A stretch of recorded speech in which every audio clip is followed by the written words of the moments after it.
नमस्कार सर्वांना, जय श्रीराज चॅनलमध्ये सर्वांचं स्वागत आहे। आज बनणार आहे बघा मी मटन बिर्याणी। त्याकरिता मी 1 किलो मटन घेतलेलं आहे। मी मातीचं भांडं घेतलेलं आहे, याच्यामध्ये बिर्याणी बनणार आहे।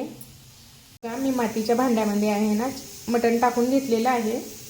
याच्यावरती मीठ टाकायचं, हळद टाकायची, अद्रक लसूणचा पेस्ट टाकायचा, पुदिना टाकायचा, कापलेल्या हिरव्या मिरच्या टाकायच्या, कोथिंबीर टाकायची, बिर्याणी मसाला टाकायचा, लाल तिखट टाकायचं, काळा मसाला टाकायचा, तळवलेला कांदा टाकायचा, दही टाकायचं, छान मिक्स करून घ्यायचं हाताने, व्यवस्थित मसाले लागले पाहिजे।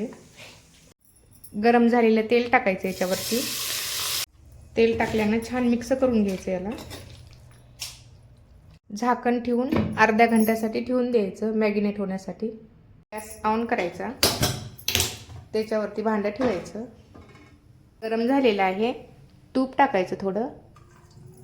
तूप गरम झालेलं आहे, अद्रक लसूणचा पेस्ट टाकायचं, ते मसाले टाकायचे, हिरवी मिरची टाकायची, तेजपत्ता टाकायचा, पुदिना टाकायचा, कोथिंबीर टाकायची, छान परतून घ्यायचं याला।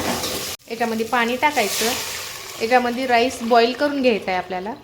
पाण्यावरती झाकण ठेवायचं उकळी येण्यासाठी।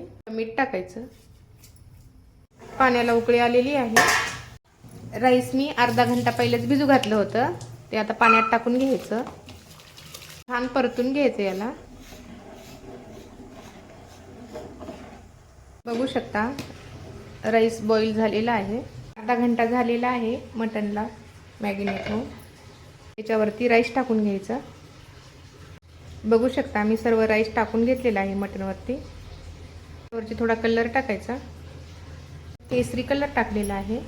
तळवलेला कांदा टाकायचा, वरतून थोडं तूप टाकायचं, राईस मोकळा मोकळा होतो। त्याच्यावरती सिल्वर पेपर लावायचा दम देण्यासाठी।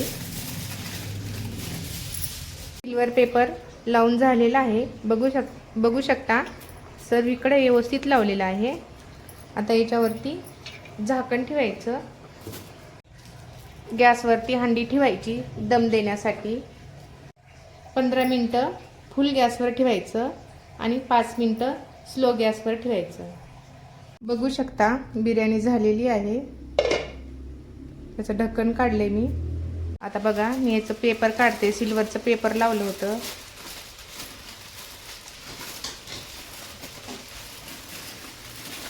बघू शकता बिर्याणी कशी झालेली, छान झाली। बिर्याणीचा वास मस्त यायलेला आहे। बघू शकता बिर्याणी कशी झालेली आहे, खूप छान झालेली आहे, मोकळी मोकळी झालेली आहे। हे बघा, असेच व्हिडिओ पाहण्यासाठी माझ्या चॅनलला सबस्क्राईब करा, व्हिडिओला लाईक करा आणि कमेंट करून सांगा मटन बिर्याणी कशी झाली।